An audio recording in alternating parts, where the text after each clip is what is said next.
Okay. So I am a novice as it comes to setting up these live streams. So I will have to figure out how to learn how to do this correctly. I think I have not set it up the way it was supposed to go. So hopefully people will follow and figure out what's going on. I'm new to doing this. I think there's a lot of people right now that are super new to doing this, and so I apologize for my kindergarten level YouTubing that I have right now, but hopefully we'll be able to get this going. So I want to set up one thing while people are starting to filter in. I apologize that I'm having to do this while people are hanging out, but you're going to want this. So just give me 1 second here while I do things.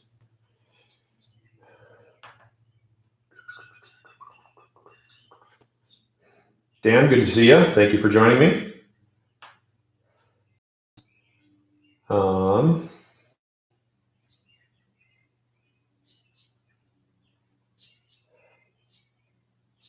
No, I'll have to do it this way. So thanks for people who are starting to show up. Really appreciate it. So I actually have a guide that goes along with what I will be saying tonight. My internet connection is a bit rough right now, so I apologize in advance. The other thing that I wanted to do was I wanted to give you guys this guide, and you can share this with your new tool owner friends, and we can go from there. So if you would like a PDF of the guide that for the training here, please go ahead and send me an email on at info@defensivemindsettraining.com. That's info@defensivemindsettraining.com. And what I want to be able to do is share that with you guys. So again, as people are logging in, I have a guide for tonight. I was going to post it up at the defensivemindsettraining.com website, and my internet connection is a little south right now. So hopefully I'm coming through okay, but I do want you to have it and be able to share it with any of your friends or new, firearm owner friends and stuff. So if you would like a copy of this guide, go ahead and shoot me an email at info@defensivemindsettraining.com. That's info@defensivemindsettraining.com. All right, so if you're watching along with me, whenever we start to do any training stuff, please make sure that you are safe with any tools that you have in your space. So make sure anything is unloaded and cleared, take any live ammunition out of the training space, things of that nature. And make sure that as you're going through along with this, if you're looking at your own tools and stuff like that, you keep any of the ammunition and the tools completely separate until the end of our stream. This is really an introduction to defensive handguns. And the goal with this intro to defensive handguns is we want to be able to give you the information that you need to really think about this, or to help your friends think about this. There are a lot of people out right now making first-time purchases, and there's a lot of really bad information that's out there. And the really bad information is really, it's tragic. And you also have to think too that, there's different people with different kinds of inventories that they're trying to sell and they're trying to move. And so they might not be setting something up that's necessarily the best for you, but because that's the inventory that they have. So, don't take any, umbrage of the fact that that might be the case, but you should walk in knowing as much as you can possibly know so that you get exactly what it is that you need and not what somebody's trying to sell you. So the three considerations I always have people try to think about as we're starting to think about defensive handguns. The first is to think is, how much time do you have to dedicate to really learning that tool? What I mean is that some tools will require more work to learn how to operate effectively than other ones do. And so the more that you The one that you get, the handguns that you get that are more complicated will take more times. The ones that are less complicated will take less time. And so you want to think to yourself is how much time, it might be the greatest, coolest tool you've ever seen, but how much time do you have to learn it? We're going to get into what we mean by how much to learn on that in a minute. The next one is, what's your expected use? I'm always going to take it with me when I go outside onto the street. What are you going to do? And that's completely up to you, but you have to think about those things before you decide to get what it is that you get. And then the last one, consideration-wise, is to ask yourself, how big are you? And when I say big, I don't mean like, are you a great gigantic palooka, or do you weigh a lot, or do you weigh a little, actually? It's all sides of the spectrum, because certain types of firearms by the physics will be harder to use for certain people, and certain ones will be easier to use for certain people. And so we want to find something that fits the balance between all three of those considerations. How much time do you have to learn it? How do you expect to use this? And what is your size, right? So keep those things in mind as we go along. The next thing to think about is that handguns are all different. And they're different in different ways. And one of the biggest ways we want to start out with is the concept of the action. What the action is, and the way that I like to describe it for people, so this is one of my firearms. One of the ways I like to describe it is when you depress the trigger, what happens? That's what I mean when I say there's an action. What action is happening when I depress the trigger? So there are 4 action types that we sort of think about when we think about semi-automatic handguns. The first action type is something called a single action. The next is a double action. The next is a double action, single action. And the third one is something called a striker fire. And so let's talk about each one of those in a little bit of detail. So the first is a single action. The single action, the best example of a single action that most people can think of is they think about a 1911 45. That is your classic single action semi-automatic firearm. What that means with a single action is that when you depress the trigger, the only thing that happens is the hammer that is back comes forward to strike the firing pin to engage that round downrange. That's all it does. So the trigger does one action, sends the pin forward, sends the hammer forward to strike the pin. Now, the element with a single action is typically single action firearms have very light triggers with very little movement from the pressure on the trigger to the brake or the sending of the hammer forward.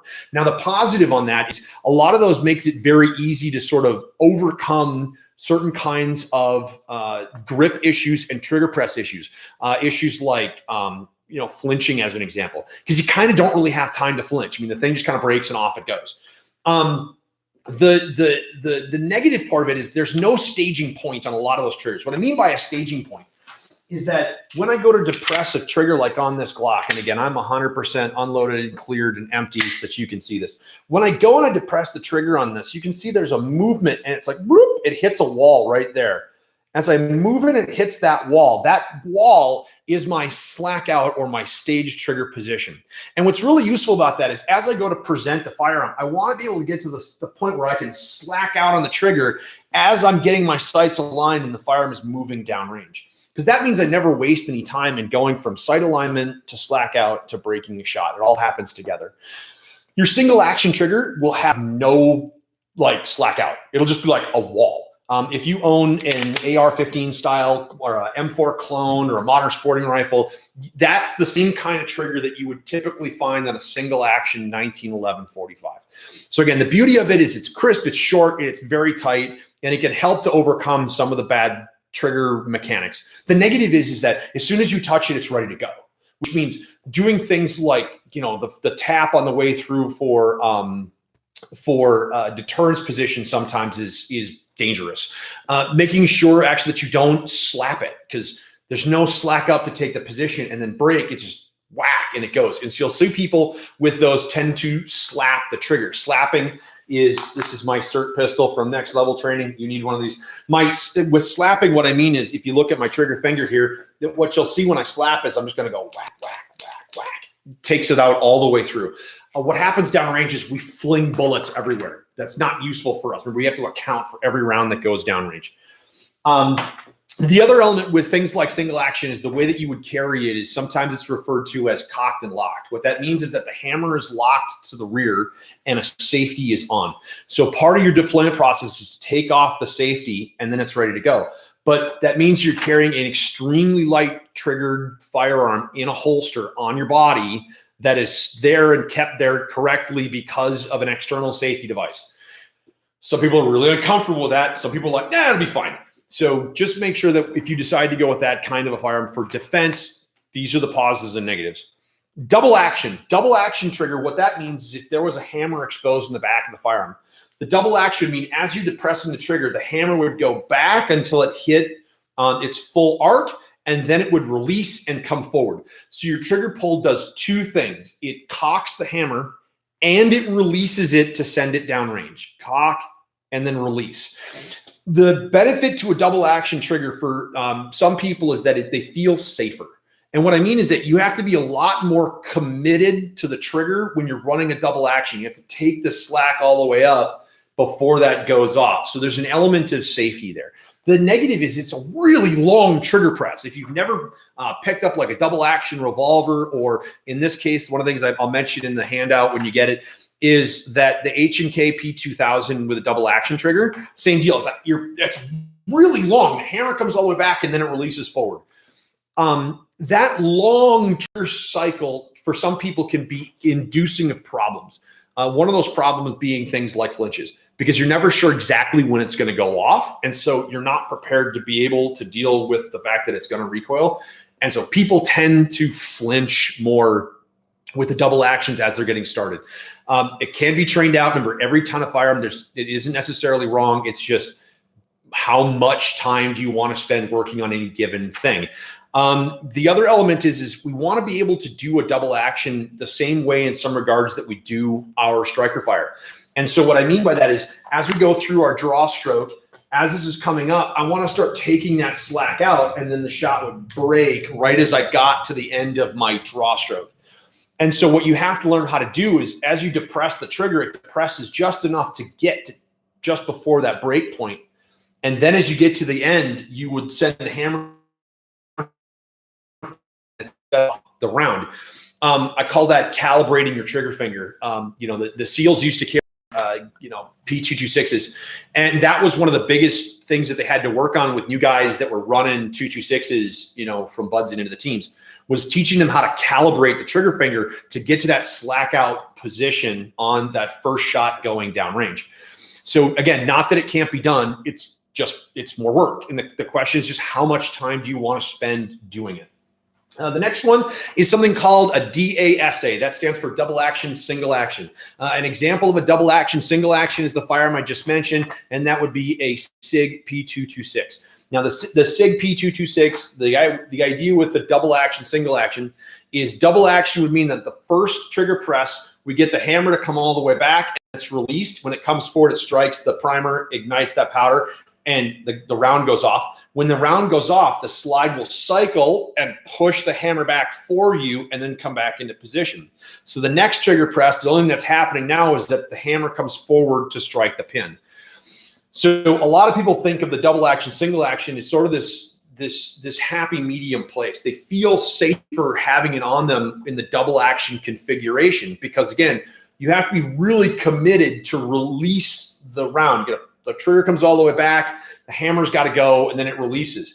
But then after that, that single action triggers, they always say, oh, it feels so nice. Well, right. It's kind of like shooting that 1911-45 trigger where it's tight, it's crisp. I mean, the resets are crisp, they're very light. And so people find that they tend to say that this is this happy medium. I actually kind of don't agree with the happy medium thing. I actually think when you pick up a double action, single action handgun, you've actually picked up the most complicated trigger system you could possibly pick up, because you don't have to teach your brain how to do a trigger press. You have to teach your brain how to do 3 trigger presses. So the first is the double action trigger press, then it's the transition from double action to single action, and then it's single action trigger press thereafter. Now, again, not that it's not possible. Again, the SEALs carried SIG 226s for years and were perfectly effective with them. The question is how much time and how much ammunition do you want to spend to be able to become really defensively defensively proficient with that particular firearm. So that's the double action, single action. And then the thing that I tend to see with people that do decide to carry double action, single actions is they rarely, if ever, practice with double action. And so what will end up happening is they'll go to the range, they'll load and make ready, and they'll just start right from the single action position.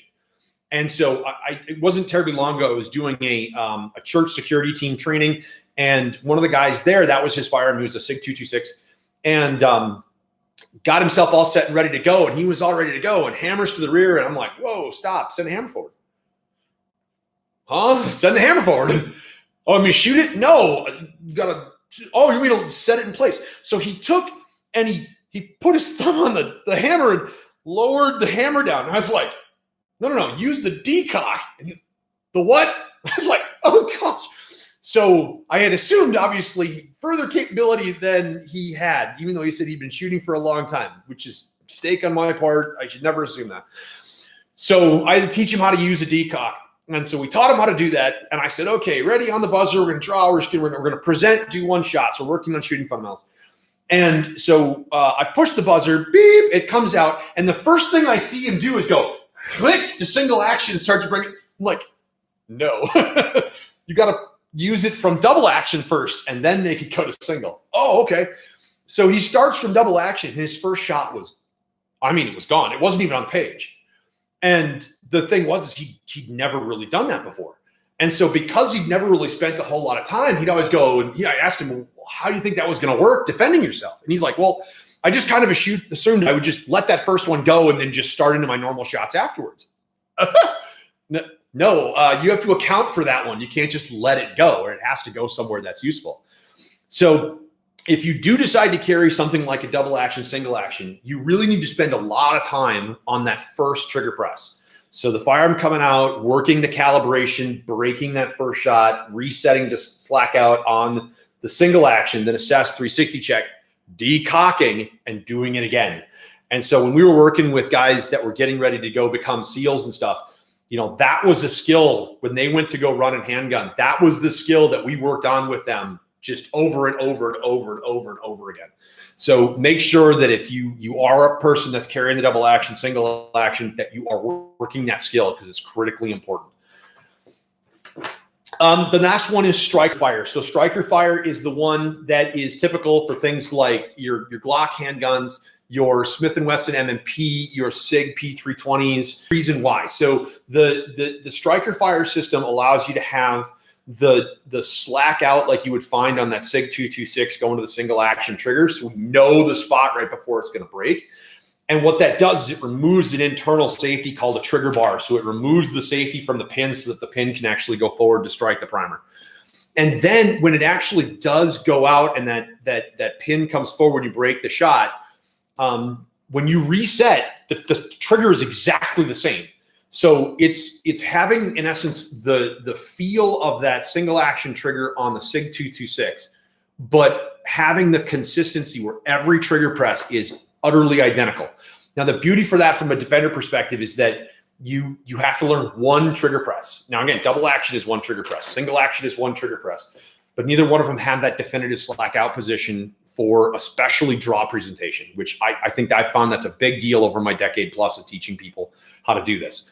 So the striker fire handgun is also often developed without an external safety device. The beauty with that is same thing with like the 226 and stuff like that, is that we get that same feel of that slack out position at the single action, but we don't have to add an extra step. The extra step being deactivating a safety device. The reason this is a big deal is that under lots of stress, these are stupid. And so we want to get these stupid things to do as few things as it possibly can do when someone's trying to harm us. So this is where, again, you know, the Glock, the SIG 320, the Smith & Wesson M&P, they've all gone to the same methodology, right? Definitive slack out on a trigger press, and then no extra safety devices, because that trigger press is the trigger bar is what protects it. One of the big problems that people tend to have with Glocks or with SIG 320s when they first pick them up is they weren't trained properly in how to use the trigger press. So I'm going to show you how to do that right now. So it doesn't matter what your particular one is. It's a SIG, it's an M&P, it's a Glock. It makes no difference. The deal with it is, so this is my SIRT pistol. So it's a totally non-lethal training device. If you do not have one of these, you need one of these. Go to nextleveltraining.com, enter the promo code DEFENDERS for 15% off. This is the best training tool for handguns ever made. You want one. The deal with this is that the trigger itself has got this stage. And what I mean by that is there's this movement initially where I get my finger on the trigger, and you can see like there's this loose. That loose right there, that right there is called the slack. And so what we want to learn how to do is take the first part of the pad of the index finger, go directly onto there and go right to that slack out or to that staged position. From there now, the staged position, we want to slowly increase the pressure until it would break and there our shot would go off. Now, when I reset, my goal is to reset just past that break again and then go right back to my slack out position. And by learning how to do this really definitive trigger press, you eventually can be very fast. So whenever you're thinking about being fast, start by being very disciplined, because perfect neural pathways equals permanent perfection, which can be sped up because there's no interference, because the brain only knows how to do the one thing correctly. So again, just to review, first part of the pad of the index finger, touch the trigger, go to slack out position. From slack out, we slowly increase until it cycles. Reset back to our slack out, and then we would come off. So learning how to do the trigger press correctly with the striker systems will really improve all of the errors that people tend to have with that particular system. By the way, I am going off of a handout. I was going to try and get it set up, and I didn't have the opportunity to get it set up before the live stream began. If you would like a copy of this handout, please send me an email at info@defensivemindsettraining.com, info@defensivemindsettraining.com. I'll send this to you so that you can have it as well. Okay. So the next thing we want to talk about is ammunition. Now, ammunition, again, you should not have any in the training space right now. If you do, get it out. Two types of ammunition that we have. The two types are ball and hollow point. So I have two here. I have them set literally in a lockbox. So as soon as I'm done, they're going to go back in my lockbox so I don't confuse anything and negligently do a discharge. But yeah, ball and a hollow point. So you can see that there's the difference, the ball and the hollow point. Generally speaking, the ball ammo is formed from the top down. So it's formed this way. It comes down from the top on the bottom. The hollow point is formed from the bottom up. So it leaves it open. I'm going to put these back now. Now, when we have that form, you think to yourself about flight dynamics. When a plane flies, right, all the steering rudders and stuff like that cause the plane to turn. Look at the wing. Think about looking at a plane's wing. Where are those? Are they in the front of the wing or are they in the back of the wing? They're in the back of the wing, right? The reason being is that's where, by the changing of the back of the wing, we disturb the air, and that changes how the plane flies through. The same thing is true with bullets, that the back of the bullet is where the air gets disturbed, and that changes how well the bullet flies through the air. So a ball ammo, being that it's open and rough on the back, will disturb the air more than the hollow point, which is perfectly sealed in the back and open to the front. And so the hollow points will tend to fly straighter with more precision than the ball ammo will. Also, in case you didn't know, ball is sometimes referred to as FMJ or full metal jacket. That ammo should be your practice ammo. They tend to be less expensive, and they're typically sold usually in larger quantities. The other one is what's called JHP, or jacketed hollow point. Those tend to be more expensive. Again, they're used for your defensive carry, and they tend to be sold in smaller quantities. What I mean is that you get like a box of 50 normally for a ball, and it's usually a box of like 25 or 30 for the, usually 25s for the defense ammo hollow point, and they'll be more expensive than the box of 50 ball ammo. So two types there. Generally speaking, when you go in practice, you should use ball because it's too expensive to shoot. It's too expensive to shoot the defense ammo. And you can kind of get different kinds. As far as self-defense ammo is concerned, so there's a website, if you want to check it out, called Lucky Gunner. And they did a big ballistics gelatin test of, I want to say it was like 90 or 100 different brands of self-defense 9mm ammo. And what they found is of these 90 or 100 brands, there was one brand that didn't meet FBI ballistics gelatin specs. So what that means is you literally can walk into any firearms store and grab a box of self-defense ammo, and that ammo will probably be just fine as far as effectiveness is concerned. Let's also think quickly about caliber as far as defensive encounters are concerned. So there was a study that came out of a law enforcement group in Ohio. This was years back, so I don't know if they've updated this study. But the gist of how the study was compiled is a law enforcement guy went through something like, I don't know how many hundred or 1,000 defensive shootings with law enforcement and bad guys. And he started to try to figure out how many rounds did it take on average to get the bad guy to stop fighting. And what he ended up finding was there was literally no difference as far as effective stopping the bad guy between the three major common calibers, that being 45, 40, and 9mm. So it ended up being 2.1 rounds of 45, 2.6 of 40, 2.9 and 9mm. Well, I can never shoot 0.1, 0.6, or 0.9 of a round, so I'm always going to default to at least 3 rounds before the bad guy is probably going to stop. Now that question starts to be is, if I'm going to look at a caliber that I'm carrying for defense, I want one where I can have as many rounds as I possibly can. I don't know of a person that survived the defensive encounter that said, gee, I wish I brought the smaller gun with less ammunition. Don't know it. And I want to have the one that I can shoot the fastest. We're going to talk about that with the physics of the firearm in a bit. And I want the one that will allow me to conceal as effectively as I can. So that's the balance that I'm trying to think. So I always say, find the largest firearm with the most capacity, with the round that you can shoot the fastest, but you can still wear and conceal comfortably. And that would be the firearm that I would carry for defensive application. Also too, right, let's say you're carrying a single stack 45, handgun, that's what you're carrying. Remember, when you crack off 3 shots from that single stack, which is probably a 7-1, 3 shots are down, you're down to 5.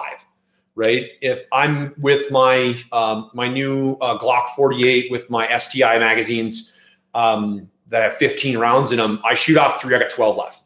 So I have a lot more time before I need to reload than the person that was carrying the 45. Again, I'm not saying that there's any right way or wrong way to do this. It's entirely up to you. We're just saying that this is what this particular study bore out, and from other people in law enforcement, military I've talked to, there's an agreement with it. But again, libertarian here, you do what you want to do. Once again, this is part of a handout that I have. If you would like this handout, I'm happy to send it to you. Just send me an email at info@defensivemindsettraining.com. I'll send this to you after the live stream is over. All right. Just so that we can all speak the same language, I want to go through the different parts of the firearm, so that way we're all talking the same language. Also be useful later if you decide to go, somebody they're going to go and purchase it, if you're going to talk to them about it. That way everybody speaks the same language, you know what's going on. So when designers create tools like these, they're amazing tools. They're great feats of engineering. They're not very creative in how they name anything, though. So you pretty much guess what it would be called as we're going along, but I'll just review it for you. So the first part here is a grip for your hand, or a hand grip. This piece of plastic guards the trigger, so it's a trigger guard. This piece right here slides back and forth, thus called the slide. This piece of metal right here goes into a little notch. You can see the notch in the slide right there. And it stops the slide from sliding. Therefore, it's called a slide stop, or sometimes called slide release. And then on the top here, you've got a sight in the front. That's called a front sight. If you have a sight in the rear, that's a rear sight. Inside, I'm going to go ahead and open this guy up. Inside here, the first thing you'll see when I open this up is this part. This is your guide rod and recoil spring. So there's your guide rod and your recoil spring. Only thing that wants to do is drive the slide forward. And then this is your barrel, and the barrel at the front here is the muzzle. That's the business end. This is the chamber, which is what holds all the rounds, so everything that goes this way.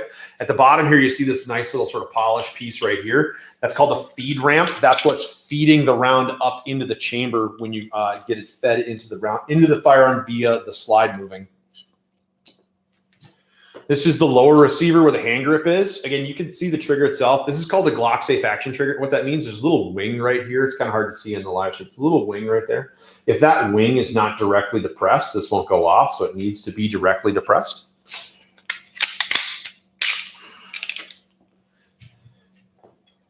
This is my magazine.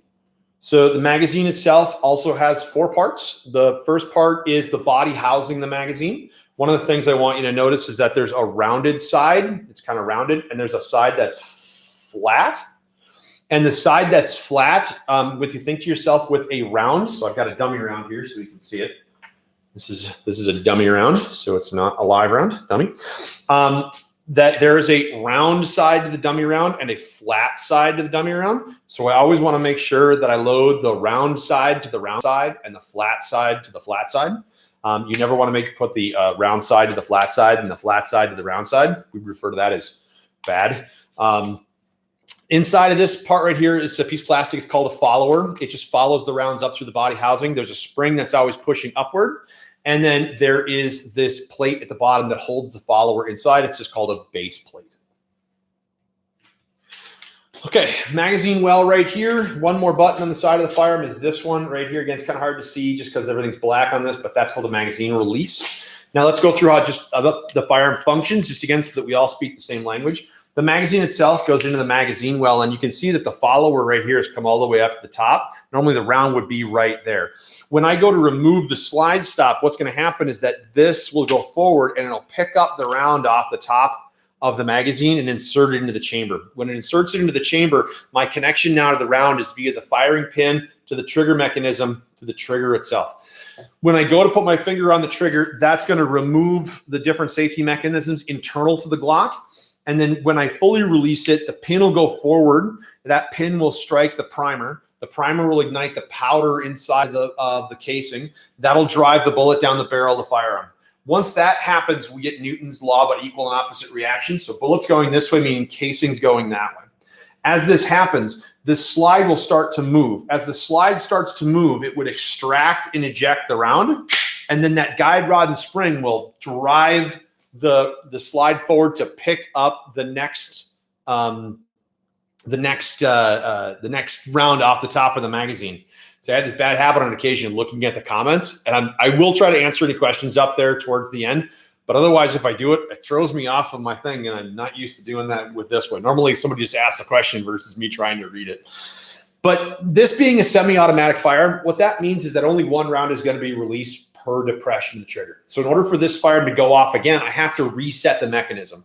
So what happens, the finger would go forward. We get a little click. That's the internals being locked back into place. And then same deal, if I want to fire the next one, I would go through that cycle again. A automatic weapon or the actual machine guns, sometimes people call them. The automatic weapon means as soon as I depress the trigger, that cycle that I did would continue to happen until the magazine was empty, something jammed up the action itself, or I took my finger off of the trigger. Again, semi-automatic versus automatic. So every time I would do that, I get one round to release. Now let's say I do that again. So finger, trigger mechanism, pin to primer, primer to powder, powder to pressure, bullet goes this way, casing goes this way. I get extraction and ejection, but this time the slide locked to the rear. The reason the slide locks to the rear is that the follower is pushing up on the slide stop on the inside of the mechanism, and that locks the slide to the rear. This tells me two things. Thing number one, it tells me that this is empty and I would need to reload it. Or I am now in the possession of an expensive club and I should transition my technique. The last button that I have on the firearm is this one right here. This is my magazine release. When that one is depressed, the magazine comes out so that I can put in a new one or refill the magazine, whichever I would decide to do. Okay, now that we all speak the same language, again, a lot of this stuff is all here on the handout. If you would like to get a copy of this handout, just send me an email at info@defensivemindsettraining.com. And after this live stream, I'll send you a copy of the handout. So now that we understand how all of this works, we can see the thing is happening. One of the things that's really important is this action right here, that when I depress the trigger, that when the round goes off, that slide is moving. And when the slide moves, there's a physics element that we have to be consideration of. That movement, that report, right, that's the recoil. Now, the trick with recoil, right, is that recoil varies as we change the physics of the firearm. One of the physics we can change of the firearm, for example, is the mass of the firearm. So how much does it weigh? So you take, for example, this is a Glock 48. So this is a single stack firearm. This firearm right here weighs a whole lot less than my full-size firearm right here. It's smaller, it has less metal involved, it's got a smaller hand grip, right? So the amount of felt recoil is gonna go up with this versus this one. So when we're thinking about the different kinds of firearms, we should be consideration of that. But let's quickly just talk about sizes. So the different sizes of handgun, the first is something called a full size. Full size usually has a 4-inch barrel. It's got the full hand grip. The full size example I use for Glock would be like a Glock 17. That's a full size 9mm. The next size down is called a compact handgun. So this is a compact in front of a full size. And you can see it's shorter in the muzzle. So the muzzle is shorter here. And there's also less hand grip as well. So that means this compact handgun is lighter than this one is, which again, just by the physics, you're gonna have more felt recoil. And then the one step down again from that, if I went to, for example, this guy, this is that Glock 48. It's the same length as the 19, but being that it's a single stack versus a double stack, we've lost a lot of mass in the slide. So again, that felt recoil would go up. The step down that you would go from this would be a Glock 26. That's the subcompact. And the Glock 26, again, is smaller still in the barrel and smaller still in the hand grip. Generally, it's only got enough for 2 fingers, and then that third finger kind of hangs off the bottom of the thing unless you get a magazine extension. And then there are firearms that are called micros. The micro firearms would be something like a Ruger LCP. So those are really small. I mean, they're about that big, and they're a single stack, so they're very thin, and they're very, very light. So the big element positives and negatives when you think about size, you're choosing a firearm as far as size is concerned, is F equals MA, force equals mass times acceleration. So the amount of force that you get to feel depends about how much mass and how fast does it get going. So if we've got a mass and it's hard for that acceleration to get the mass to go, we'll feel less impulse, right? So, you know, big, heavy, full-size firearm with a big light on the front, plus a tungsten guide rod and spring inside of the recoil is going to be heavier than my little 48. And so the recoil impulse on this one is going to be a lot less. And with these, I cheat really bad. So this is one of my defense handguns for the house. And what this is actually is it's a 40. It's a Glock 22. It's in 40 caliber. But what I did is I put a conversion barrel in it, so it actually shoots 9mm. What that means is my barrel is about twice as thick as normal barrels. So I've really increased the front end weight of the firearm. So you can see here, there's the standard 9mm barrel versus the conversion barrel. And you can just see how much more metal I've added to the front of the firearm. Again, more weight means a reduced recoil impulse. And you can start to take this all the way to an extreme, right? So if I have a 9mm shooting out of my, set up firearm where I've got all that extra weight, it doesn't recoil a whole lot. Let's go even bigger extreme. Let's say you got one of those, 2011s, right? The ones that are coming from SDI, the 2011s, where it's a 1911 style. It's a full metal frame with a big barrel and a humongous hand grip and stuff, right? I mean, those firearms weigh a ton. Throw a light on the end. Maybe the sucker weighs, 22 ounces. I mean, they're heavy. And now let's take that same 9mm and stick it in a Ruger LCP. You can imagine right away which of those rounds, which of those handguns, we're going to feel it a lot more in that little LCP than we would in that 2011. And so those physics matter. So what I say about this especially is if you have a new time buyer that's going to go pick one of these up, and they walk out of there with a little, noisy cricket, a la, Men in Black movie, right? And they got this thing, it's this freaking big, and it's shooting at 9mm, and the sucker cracks off and it kicks like a mule, and they hate it, and they never shoot the stupid thing again. Well, gun store made some money, but we didn't really accomplish. We didn't make this person safer because they're not out going and practicing with that particular firearm. So, again, be really cognizant of what you're getting based upon some of these physics elements. Bigger firearms mean it's harder to conceal the firearm, right? So again, the larger the profile that you have to hide on the body, the harder it is to hide it. This also goes back to that initial question of how big are you, right? So are you a 6'3", 285-pound lineman? I mean, a big dude. Yeah, you could hide probably a full-size firearm anywhere you want. You're huge. Or are you, 5'2", 130 pounds, right? And, carrying a full-size firearm would be really detrimental because it'd be really hard to hide the thing. But on the same token, by the physics, it'd be really great for you because, you don't have that 285, 290 pounds to put behind it during the recoil impulse. So again, we're always kind of juggling these things out as to, what's your size and how much practice you're going to do and things of that nature. And then hand size also plays a factor about the type of firearm that you would do. So some people, as they get these different kinds of firearms, they decide that, the argument I hear all the time is, well, it feels so nice in my hand. I'm actually not a really big fan of that because there's a lot of firearms that feel really nice in people's hands that really encourage you to have really bad grips. Things like crushes and stuff like that, which we don't want that because, again, we have to make sure the bullet goes where we want it to go when we need it to be there. But in some regards, the argument does make sense. And the way the argument does make sense against for sometimes for these micro compacts or the sub compacts.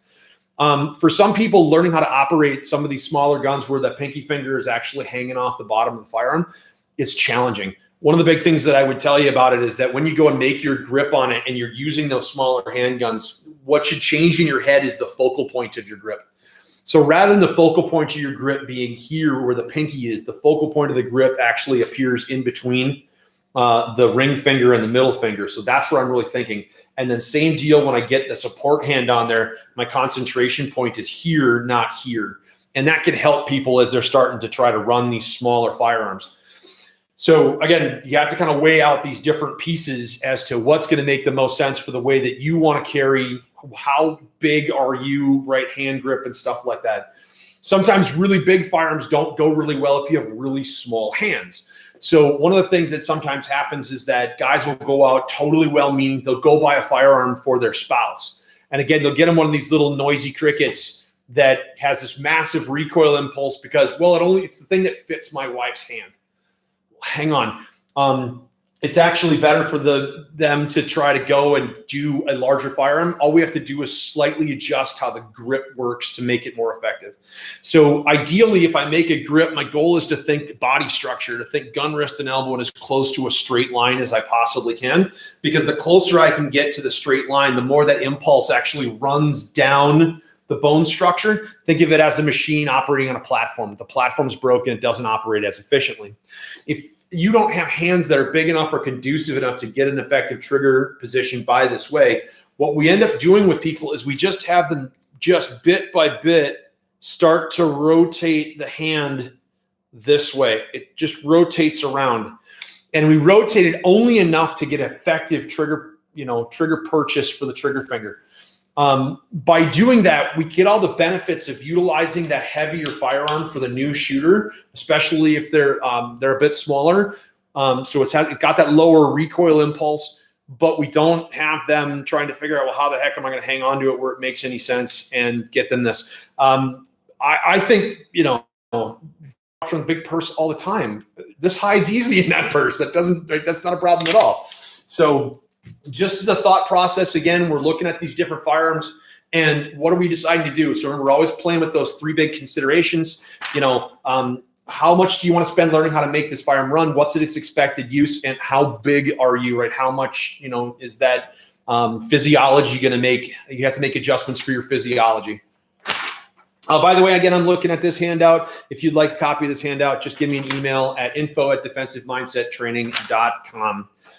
Okay, one last element. There's something called grip angle. What we talk about when we say grip angle is if we can imagine there's a line running right through the middle of an imaginary line running right down the bore of the firearm, right? There's an angle that the hand grip is coming off of that, right, where those two things intersect.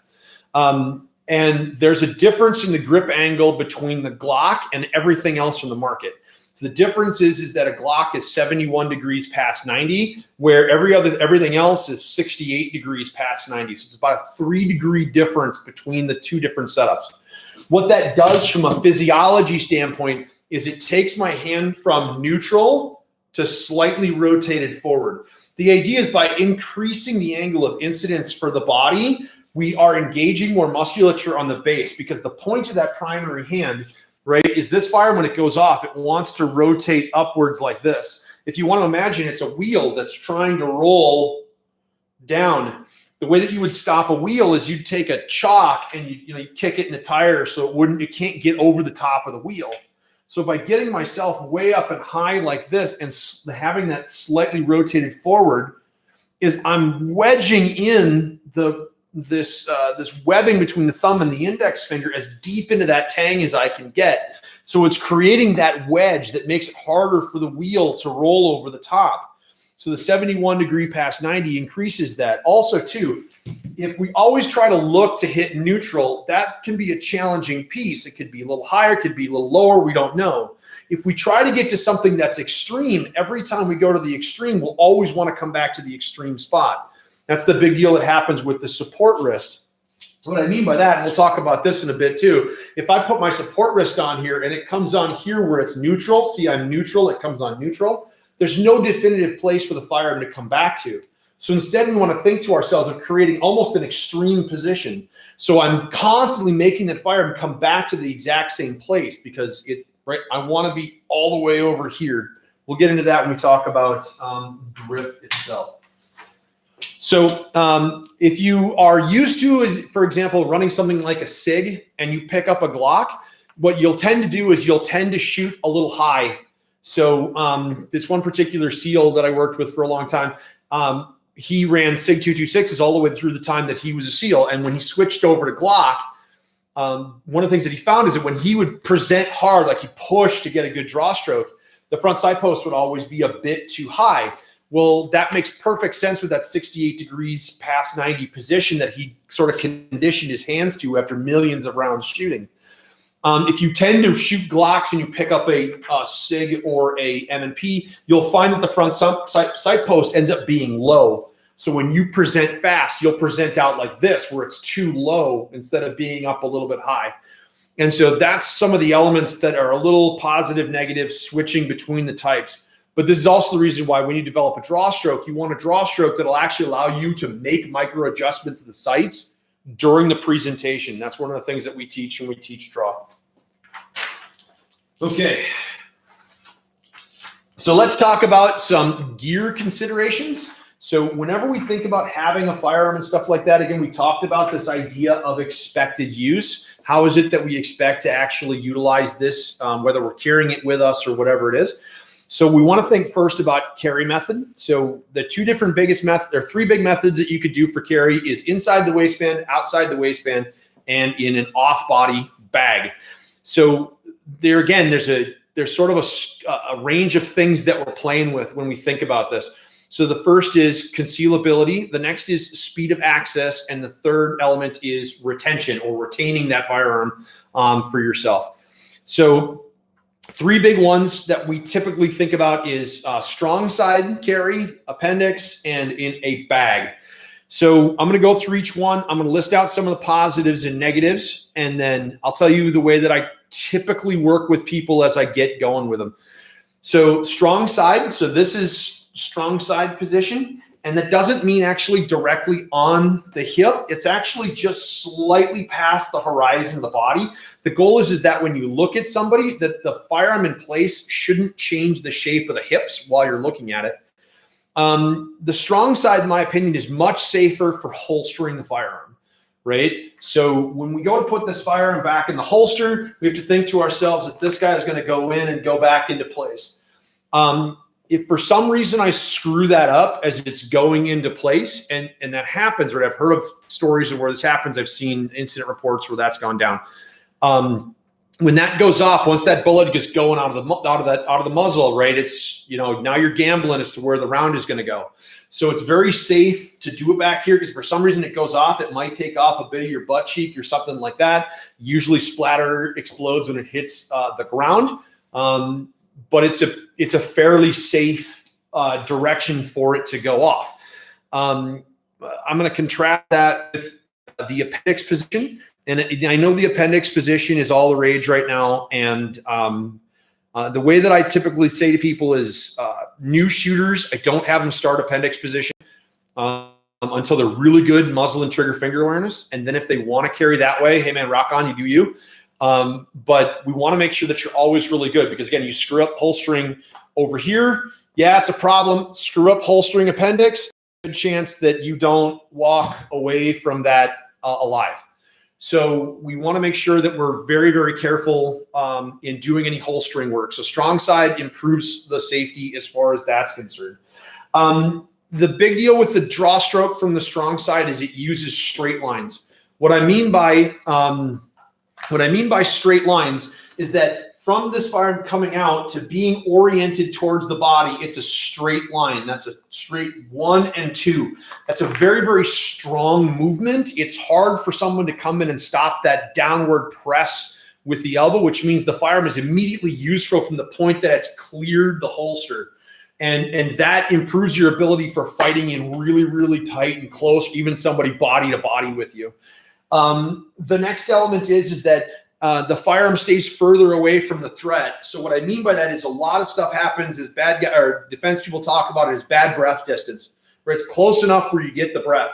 If I'm carrying in a bag, and you'll see when I do that, or I'm carrying in the appendix position, this is between us, which means if this starts to engage, right, we're dealing with this thing that's in between us going on. Whereas if I engage from here, I'm actually away from you as this comes to orient, which can give me an advantage in dealing with somebody body to body.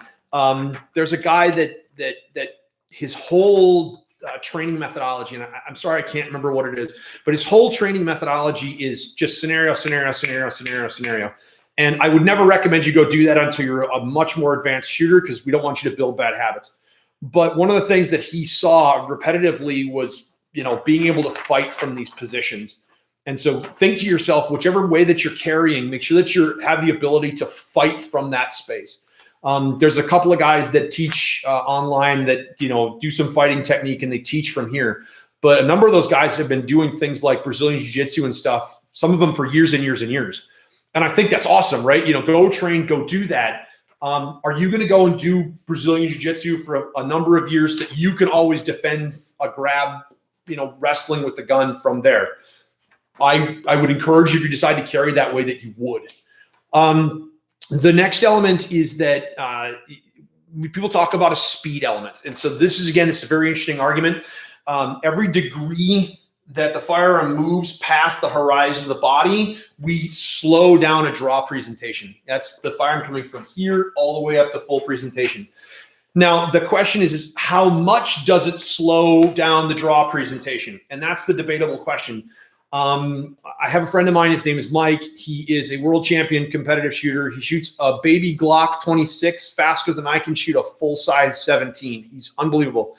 But he will do from full concealment, first shot on target in sub-second. He'll do it all day. It just doesn't bother him. And he carries right there. So is he losing a lot of speed because the firearm happens to be here versus here? No, he isn't. He just isn't.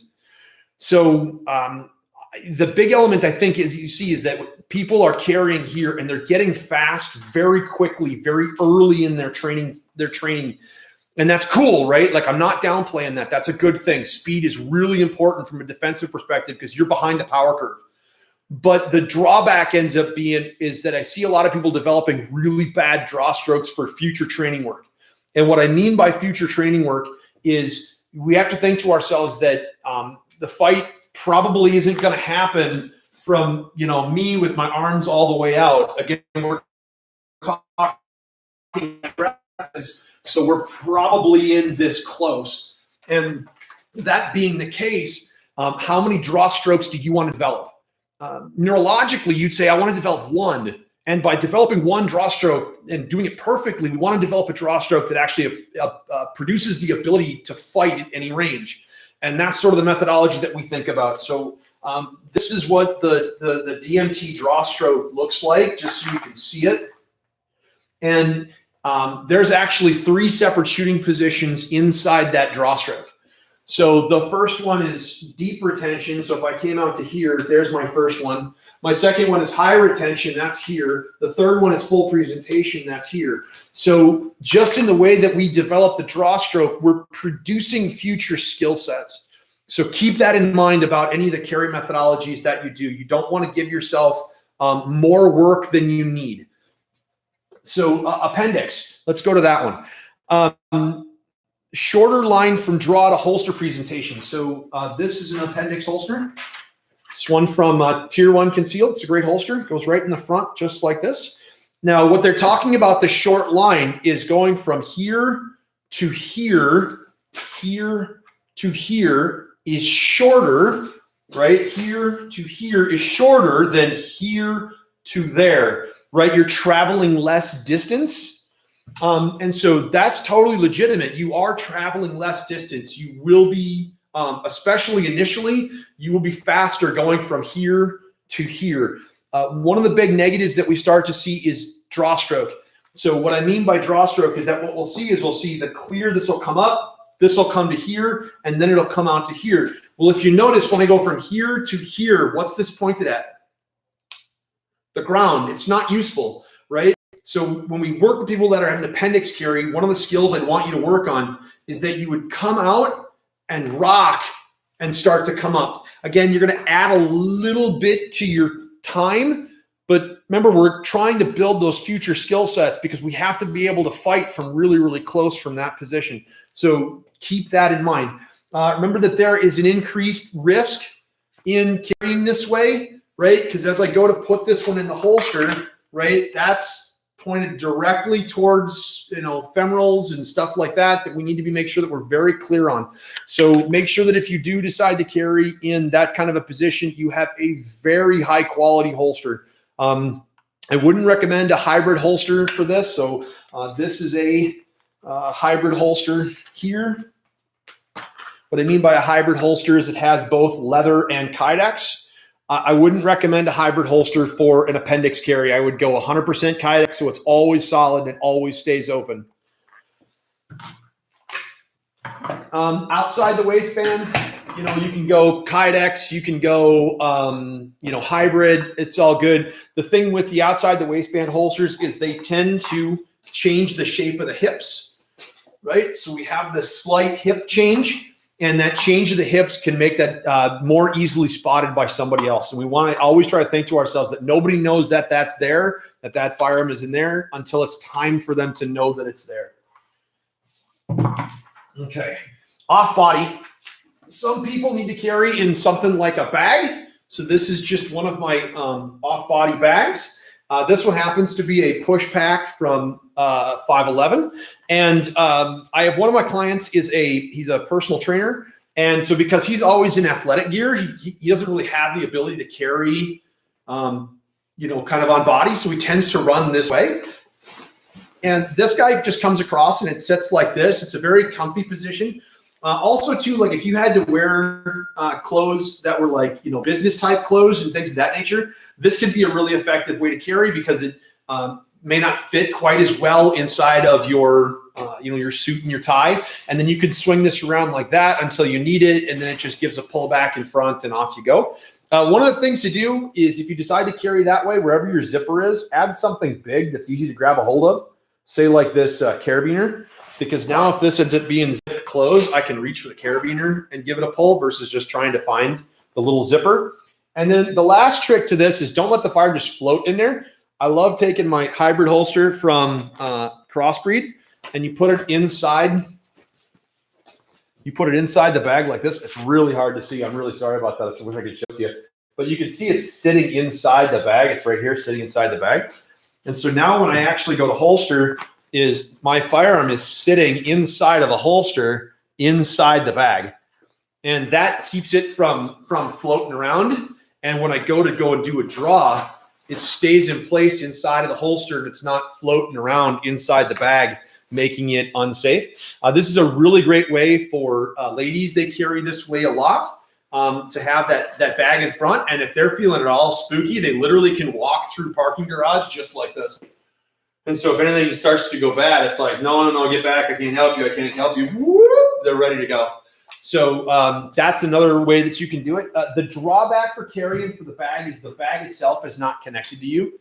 So it's floating loose around the body, which means there's less proprioception, meaning I don't know necessarily where it is in space. If it's connected to my body, like on a belt, I know where it is. Where the bag is a little bit looser, so it doesn't stay, it's not as fast to be able to go for deployment. So keep that in mind. Let's see, secondary magazines. So there's 3 ways that we can carry secondary magazines. One is a pocket carry. So pocket carry is people will just take their magazines, and again, this is an empty one, and they'll just go and they'll just put it straight into their pocket. And the trouble with it carrying it inside the pocket like that is it's floating. So the way that I would recommend that you do this is think about setting it in the pocket like this. So not like this, but think about taking the flat side and going straight down in the pocket with the flat side down. And so it's sitting in the bottom of my pocket like this, where it's flat like this in the pocket. Because then now when I go to do a snatch to get it out, my hand just dives in. And as it comes out, I'm gripping it roughly correctly for that reload. You can go and get something that'll help you to carry that magazine correctly. This is called a snag mag, and the snag mag, it holds the magazine inside of the snag mag like this, and then that goes into the pocket. And when that happens, it holds it high in the pocket, so it's sitting way up here, nice and high. And so now as you go in, you can go in and grab with a very definitive and correct magazine grip, so it makes your reloads a lot faster. And there's several different types of magazine pocket pouch holsters like this. So find something that makes sense for you. There are belt holsters. So a belt holster might be something like this. That goes on the belt itself. But now the drawback of having a belt holster, again, as soon as I put it on there, remember it changes the shapes of the hips. That's a dead giveaway that you've got something concealed there. So these guys really decrease the amount of concealment. However, reloads from this are going to be very fast because it's very proprioceptively active. You know right where it is. Be very easy to find, grab a hold of to get that up. They make hybrid versions, like half leather, half Kydex ones. Crossbreed makes those. Those can be more comfortable than the straight Kydex for the belt holster pouch. So keep that in mind. And then the other methodology is this idea of what's called the sidecar. So sidecar is very common for appendix carry. And the idea with the sidecar is that spare magazine goes right there in my setup. Now, the beauty on this, again, is, very proprioceptive. I know right where that is to be able to go down. Again, think about the short movement. So going from here to here for reload is going to be very quick for short movement. It's very akin to a competitive rifle belt setup. So if you ever see a competitor's rifle belt setup, the magazines will be all sitting like this at an angle going around the belt. And the reason is as that hand comes down sitting at an angle, it just goes down, whack, comes right out, and it goes in. So this is very akin to how that's set up. So there is a lot of speed there. The drawback on this is depending upon your body type. If you've picked up the Quarantine 15, it becomes really uncomfortable to be able to sit and have that in place. So keep that in mind. Once again, the handout will be available. If you would like it, just shoot me an email at info@defensivemindsettraining.com, info@defensivemindsettraining.com, and I'll send it to you. Okay, flashlights. These are some other sort of considerations. The flashlight itself, right? We've got a number of different options. So there are weapon-mounted lights. like this, or there are handheld lights like this. And there are lots of different options as far as lights are concerned. I like always having a light on a home defense tool like this. I like the weapon mounted. The reason being is I'm not using it to look for my car keys or to help figure out where somebody is or something like that. It's just you're in my house and there you are. And so this particular one is an X5L from Veridian. So it's got both the light as well as the green laser. So you can see my green laser there. And so we'll talk about lasers in a second. But the other thing that the weapon mounted light does, again, it improves the physics. It makes the front end of the firearm heavier, which reduces that felt impulse when it goes off. So you can think of it that way. The drawback of having only the weapon mounted light. So this, for example, it's a Veridian reactor. So this guy right here is a weapon mounted light right there. The trouble with only having the weapon mounted light is it only works when the firearm is out. So if I miss my keys, I can't find my keys, right? I should never go in my car going, gee, where are my car keys? Or, oh, what happened? Oh, you dropped that thing over there, right? That would be bad. So you tend to have some kind of a secondary light anyway. That sometimes can work out. But otherwise, you need to have some kind of flashlight anyway. So just, again, keep that in mind. Defensive flashlights themselves, military LE spec, aluminum, something solid. You want to make sure that can take a beating. It's worthwhile to get a good one. One of the phrases you'll hear as we start to go through some of this stuff is that buy once, cry once, right? Don't go and look for something cheap. You'll regret it. Go look for the stuff that the guys and gals that are taking it through the hardest abuse. That's the stuff that you want because you know it's going to be good. Let's see here. Whenever you have these weapon mounted lights, in essence, the light is always aimed with the firearm. What I mean is that when I go to use this, wherever I point the firearm, the flashlight's already aimed with the firearm. Whereas if I decide to use the handheld light, I have to aim it. So what that means, if I come up and I go like this, it's actually pointing at the ground, which is it's not useful. I'd want to actually get it up where it's pointed at the target of the threat. And so that's a whole other technique that we want to develop over time. So, there's more work in some regards to carrying the handheld, but you have the benefit that you can use it in multiple ways. You don't just have to use it when the firearm is deployed. Okay, let's talk about sights and optics. So first is night sights, in my opinion, are absolutely necessary on defensive handguns. You should have night sights on your defensive handgun. Because a lot of attacks happen in low light conditions and we want to be able to see them. And you should do training to see and experience your night sights. One of the things that we tend to see from people the first time they ever run a night sight is like, oh, look at that, it's glowing. Like they're just stunned by it. They've never seen it before. And so you want to make sure that that's not the first time. The phrase goes, never make your mistake happen the first time at the defense of your life. Learn how to have these mistakes and these experiences before you have to do it at the defense of your life. You'll have a better chance of surviving. So again, I think that night sights are absolutely mandatory on carry handguns. And the phrase I'm going to keep using again is buy once, cry once. I really like the Trigicons, but you will spend more money for Trigicons than you will on some of the other options. If possible, you want to get night sights that are offset colors. What I mean by offset color is you want to think to yourself that the front sight post tritium is a different color than the rear sight aperture tritiums are. So these will be one color, this will be a different color. If they're all the same color, the trouble that we've seen is that sometimes people will be up like this and they can't tell that they're not in line with the sights. So you don't know if they're all the same color if you're like this, or like this. If these are green and this one is orange, you put orange between the green and pull the trigger. Does that make sense? You can completely see that you are, in fact, correctly sighted aligned on the target downrange. Optics. So this is a Trigicon RMR, Type 2 RMR Trigicon. And the same deal I'm going to say is if you decide to go with an optics, one of the things that you should think about, again, is buy once, cry once. Do it once and do it right. And I say this by personal experience. This is the third optic I've had on this handgun. The first two, I was trying to find something that was a less expensive option, something that would work effectively.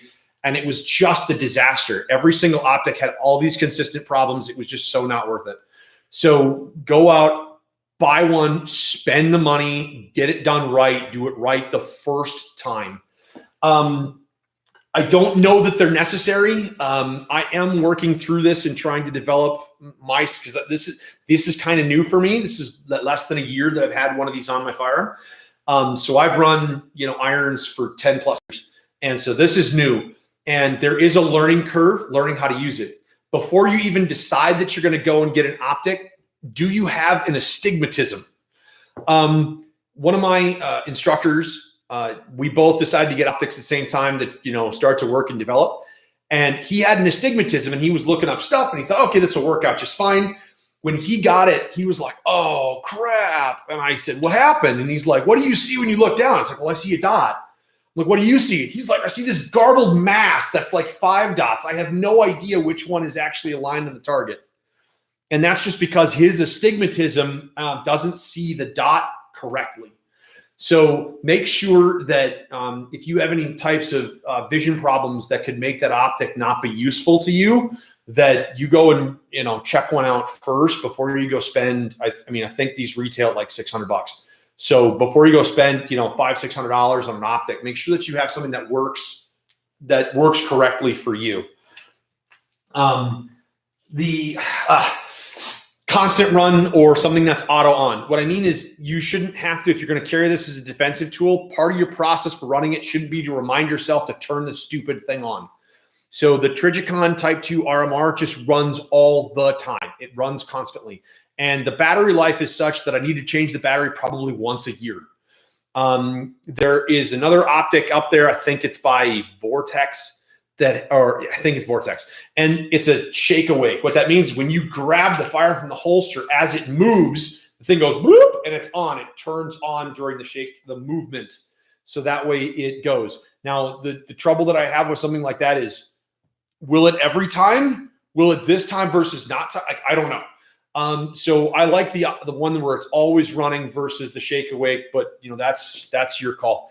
The other part is make sure that if you get an optic, it's manually adjustable. So you can see there's a button here. I can make the dot brighter and then I can make the dot less bright. And the reason you want a manually adjustable is we do most of our training inside of a private training facility. And the private training facility is this amazing smash range technology. It's like shooting the kill house. I got 270-degree shooting capability, and all of my traps are no ricochet, no backsplatter traps. If you go watch some of their videos on the page, you'll see the place that we train people. And the trouble we found is the auto adjusting optics would vanish as soon as we went past the shooting line. So if you stood at the shooting line underneath all the nice bright, normal shooting lane lines, you could see the optic dot just fine. As soon as you went down range, they vanished. And so now suddenly you've got this, $200 or $300 optic sitting on your firearm. You can't see it because the way the light was hitting it, it was saying, oh, it's too bright. I have to reduce, how bright the dot is to be able to see. And it was just worthless. So by having a manual adjust, at least you have the ability again to make any adjustments, for the environment change versus the auto ones where you can't make any adjustments for the environment change. It does it by itself. All right. Let's talk about triggers, magazine releases, and aftermarket parts. So triggers, if you decide to get a secondary trigger that's not stock, make sure you get one that is of really high quality. Again, don't go with cheap, buy once, cry once. Install that trigger yourself only if you have the skill set to do it correctly. Otherwise, really make sure you go find a quality gunsmith that knows what they're doing. You can trust them to put it in correctly. In my opinion, competition triggers should not be on defensive handguns. So make sure that the new trigger that you're getting, that it's not primarily set up as a competitive style trigger. What I mean by a competitive style trigger is something that has a very it's not a very definitive slack out position or stage position, and it's exceedingly light. Now those light triggers, again, they're trying to mimic that very light release from the 1911. But again, we're talking defensive application. We have to account for every single round that goes down range. So we don't want to have any negligent discharges at all. We want the round to go off when it's time to go off exactly where we wanted it to go. So I want to make sure that I would say for my clientele, I always recommend don't get any triggers that are competition light triggers. Magazine releases. So there are different kinds of magazine releases that can go onto firearms. So this is the magazine release here on this 19. And you'll notice that that's a little different than this one here. How it's more, this one's more square on my 48. They make some that are extended. They actually stick out further. Magazine release is really based on hand size. So if you've got really small hands or really short thumbs, I got these really long thumbs. So I can reach my thumb really far and push the magazine release, and I never have a problem with that. Some shooters have smaller thumbs, and so for them, reaching that magazine release is more challenging. And so they tend to put on slightly bigger magazine releases to improve how quickly they can get to that magazine release to drop, especially for reloads. I can't do that. And the reason why I can't do that is if I go and I reach out and get my proper wrist rotation here, because of the size of my muscle right here of the thumb, I'll actually drop magazines out, right? I'll grip the gun and drop the magazine on the floor. So that's just my hand size. It's just something about my hands that do that. So I actually get a reduced size. You can actually see it's like more flat. So it's like a reduced size magazine release versus this one it's more square. I tend to do the reduced size ones because then I don't ever drop magazines when I don't want to. Flared magazine wells. So a flared magazine well. This is a Gen 3 Glock, and you can see it's got this sort of this flattish magazine well, where this one is a Gen 5, and you can see how this one is, it's broader, it's more open. The flared magazine wells, there's pieces that you can go in and insert and hook in, and it extends out the bottom and makes the magazine well bigger. A lot of competitors will put that on, open guns. So depending upon the category that you're training in, it'll be an open category versus a stop category. And the magazine well will increase your speed of reloads because in essence, you got like a bigger target to hit. And there's some of these mag wells that are even designed to like help you twist the magazine correctly as it comes in to seat it faster. It's really cool stuff. The element of it is that when you put one of those on the end of a firearm, you increase the profile of the firearm. In essence, it's bigger.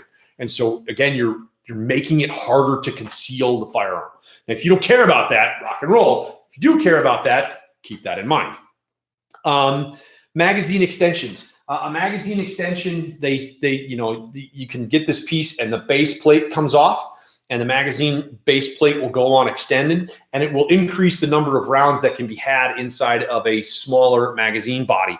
So this, for example, is a Glock 19 magazine. It holds 15 rounds is the standard for the Glock 19. With the magazine extension, the base plate extension, what you can do is instead of having 15 rounds in there, right, in essence, it would be bigger like this. Even though it would be the 19 one, it'd be bigger like this, and you'd get 17 or 20 rounds or whatever it is inside of a Glock 19 mag versus just switching to a 19 magazine. They're very pretty. They're really nice. You can get some of these really nice ones from Glock Store or Terran Tactical or whatever it is, and they're really nice. Positive, negatives again. The positive side is they tend to be heavier, which means with the metal bodies, they'll drop out of the weapon more effectively. If you decide to get one of those, subcompact handguns like a Glock 26 or Glock 43, you can put a magazine extension on, which allows you to get that pinky finger onto something during the grip, which can make the grip itself more comfortable and more effective. But you do reduce the concealability of that firearm. Remember, it's not the barrel length that makes it concealable; it's the hand grip length. The other element is you are increasing the rounds. So again, I don't know anybody that survived a gunfight that said, I wish I brought smaller rounds with less ammunition. So your call. Grip or weapon mounted lasers. So a grip laser is where somebody grabs a hold of it, and there's usually, they grab a hold of it like this, and there's usually a little thing right here, and that turns on the laser that would go downrange. I'm not a huge fan of grip lasers if they're activated from the sides. If it's activated front to back, those ones are okay. The side ones actually encourage you to have a really bad grip. So don't get a side one, but the front to back grip lasers, those ones are pretty good. There's one made by Viridian. That's a really nice one. They actually can be very effective. My friend Mike, again, that competitive shooter, on his carry gun, he tends to have a laser on his carry guns. And the part that's really nice is because you want to learn for defensive application to be what's called threat focused versus front sight focused. What I mean by threat focused is if I have my 3 sights here and they're in alignment, I'm actually not focused on my sight. I'm focused on you. And the reason I'm focused on you is our eyes will naturally go to the thing that's most likely causing us harm, right? So, I could be focused on the rear sight. I could be focused on the front sight. I could be focused on the thing trying to kill me. Which of those 3 things think is most likely to happen? If you said the thing trying to kill us, well, you would be right. That would be the thing that's most likely for us to be focused on. And so the laser helps us to learn to be focused on that thing downrange. They also can increase the time to shot on target, because as you're coming out, as soon as I see whoop, laser, oh, bang, I can shoot it off because I know where the round is going to go. I don't want to become dependent on the laser, but they're a really nice, handy little piece, I think, to add, especially for shooters that aren't getting to the range or they have eyesight troubles or things like that. My home defense firearm does have the laser already set up to it. And the other part they're really nice for is they set up sort of areas of demarcation. What I mean by that is if you're like defending your house and you're yelling at people to get out of the house, get out of the house, get out of the house, and they can see that there's this laser moving around, it's like, oh, wow, that's connected to a firearm. I probably shouldn't go over there, and you get a good chance to leave. A lot of my special operations friends overseas said that worked really awesome when they were trying to convince bad guys to stand down, is that once the laser came out, it was like, oh, nope, I'm out. Because they didn't know if that laser was on the end of a rifle, if it was on the end of something that was going to call it an airstrike. So they can be quite useful. There's color. There are red lasers and there are green lasers. I'd recommend the green versus the red lasers. The green lasers are much easier to see in all conditions, where the red lasers tend to be harder to see in bright or daylight conditions. Cameras. You can actually now get weapon-mounted lights that have a camera actually right there. So there's the camera right over here. It's a full 1080p camera, and it's got audio and everything. What's really neat about having that kind of a setup is that, especially on a home defense tool, you literally have your entire defensive encounter recorded. So it can hear you yelling deterrence. It can hear you telling them to get out of your house, right? It can see them and potentially any of their weapons. It can see their actions. This is the Fact Duty from Viridian, and these are being utilized by law enforcement all over the country now. And it's a really, really great addition to what they're doing. For competitors, it's a great setup too, because you can now go run, a stage, and it films the whole thing from the moment it came out of the holster to the moment you were done. And you can use that to analyze, well, how effective was this, and where did I mess this up? And you can start to make analyses that way. Stippling. So stippling is it's a little hard to see, but you can see how this guy looks kind of smooth, and this guy looks really dark right through here. Stippling. So stippling is where a person will go in and try to increase the purchase grip of the hand grips. We want to make it where it feels like you got more grip on the firearm. Most stippling is done all the way around the firearm. Really, the only crucial spots for stippling, in my opinion, are the front part here and the back part here. The sides are nice, but it's not necessary, because again, the primary focus of our grip on the handgun is to think to ourselves front and back. And I have slight pressure side to side with the support hand, but the primary focus is front and back with the primary hand. Because by the physics, how the firearm moves, that's the thing that's going to give us the most ability to diminish the felt recoil. So stippling is a matter of personal preference. It's not necessary. It can increase the purchase of the hand. The one thing to keep in mind, though, is sometimes that stippling is really rough. And so now you're going to put that firearm in your holster and wear it for a day with that stippling rubbing against your body. Can be a little on the obnoxious side, right? Imagine it being right here and it's rubbing. I mean, that can get kind of obnoxious. So do keep in mind that you are going to try and carry this. You are going to be trying to carry that firearm. The last one is compensator. Now, a compensator is a portion that would hook on to a threaded barrel. So you need a threaded barrel, and that threaded barrel is something that would utilize like a suppressor, and it hooks onto the front, comes out about this far. And what it does is the gases are coming down the tube. Some of the gases get siphoned off. And the idea is this is trying to lift. The gases are blowing off. And as the gas is blowing off, they're trying to push the muzzle back down into alignment. So you'll see it a ton on competitive handguns where they get these big gases that come out every shot. Again, the gases, as the gun is recoiling up, the gases are trying to shove the firearm back into place. If you decide to get a compensator for a handgun, really pay attention that there's a difference between competitive style compensators and defensive style compensators.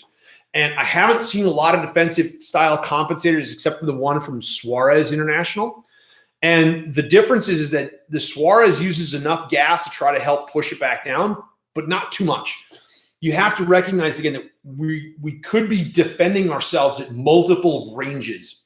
And that could include deep, the gun being way back here like this as I'm shooting. And you can imagine now there's the gases coming up from here, but more than just the gases coming up from there. On occasion, right, as that's coming through the compensator, there's sometimes fragments of the bullet. And those fragments of the bullet coming out of that compensator are shrapnel. So years back, this SEAL that I was working with, he gave a demo with a compensated handgun. And one of the skills that he did is he came out and he did this deep retention.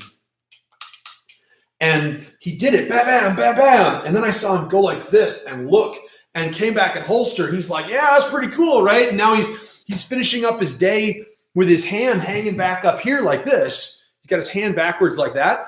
And he's shaking everybody's hand. Oh, it was good to have you out. Thanks so much for coming, yada, yada, yada. And it was cool. And as soon as the range was empty, he was like, look. And blood's just running down his arm. Because what had happened is as the round had come through, the caught the compensator, and he had shrapnel go up and bury in his arms on out. So having a compensator that's set up like that where you might have that risk, I don't know that I would do that on that carry handgun. We do have one of the instructors that picked up one of the Suarez street comps, which that one again is designed to help minimize. It's enough blast to help, but not much that you might have the shrapnel risk or reduced shrapnel risk. And that really, I think, is the way to go. So keep in mind, if you decide to go with a compensated handgun, that's something to consider. Okay. I've covered a lot. We've been running for an hour and 27 minutes. There's a couple of questions here I wanted to go through and just look at them. So somebody mentioned about the 10 rounds element. If you live in a state, if you lived in a state where there was magazine restrictions. So yeah, right. So some people are saying that like in California, or you only got, or New York, you can only have 10 rounds in the magazine. So may as well get the biggest round that I can to be able to throw down range. And yes and no. So one of the elements to think about is how fast can you get the rounds downrange? Because if we know there's no loss of effectiveness so far as the studies are concerned from 45 to 9 mil, which of those can I get 3 rounds on target the fastest?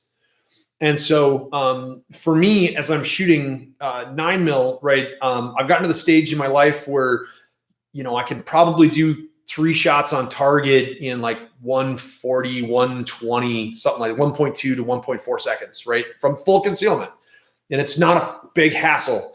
I can't do it that fast with a 40 because again, there's more recoil impulse. So it takes longer to get to that slide back into position.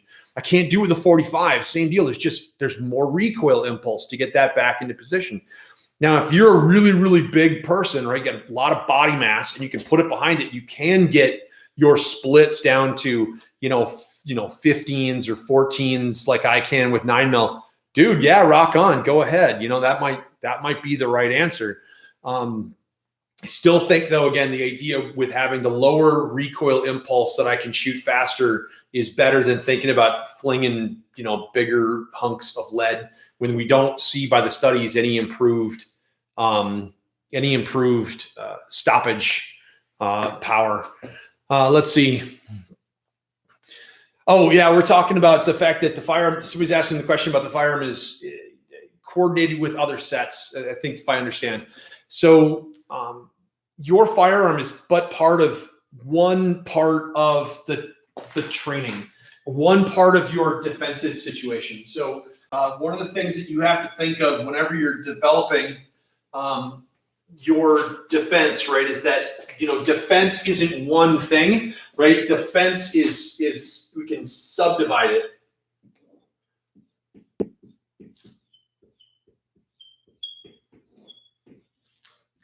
We can divvy it up into 3 separate areas. So we have a pre-fight, we have the fight, and we have the post-fight. And we need to have something in each of these buckets to make it effective. So in your pre-fight, this is your situational awareness, where you would want to learn to identify threats at a distance and avoid conflict. It's really important because that means that you get to choose the time to engage, or you're not caught off guard because you knew what you were looking for, right? So that's really important. In the fight, again, it's not just fighting, right? There's physical skills, right? So the person that's talking about Krav, right? Exactly, right? I might punch you, elbow you, gouge your eyeballs out, knee you in the groin. I need to have those physical skill sets. There's the deployment of tools. Remember that tool doesn't necessarily mean the firearm, but it could. And with the tool, you could also think to yourself, that could be knives, it could be flashlights, it could be pepper sprays or tasers, it could be I hit you with a chair, right? All of those tools, we should be thinking about how do we deploy those. There's movement. Not standing in place improves our ability to get hit, not get hit, right? So, moving targets are harder to hit than static ones. So being mobile increases our capabilities. And then deterrence, right? We want to have that skill set built in because remember, there's a possibility you can convince that threat to go away. And if you do, right, from a defender perspective, we won, right? And so having a well-developed deterrent system is critical for defenders because, right, we have to justify our actions. And you can't think of new things to do under stress. You have to make sure that that's all pre-programmed. Over on the post-fight, this is a big deal, right? Right? This is like your medical checks. Were you injured? What happened? Your 911 call, right? You got to call, to get help. And remember that's going to get played in your legal defense. Then here's your legal defense in general. So always think to yourself, right, that if we're going to set up a defense, we want to try to have all the layers of defense that we possibly can. Otherwise, what you end up being is a castle with the drawbridges down. Like you didn't defend anything. Like people can make their way in. So make sure you fill in each one of those spaces. If you have any other questions or anything, please feel free to shoot me an email. You can reach me at info@defensivemindsettraining.com. Please subscribe to the channel. We'll be doing more of these videos and stuff during our time having to be indoors more often. And we do a lot of work on dry fire work, things that allow us to be able to practice the skill set that we'd want to use when we go to the range.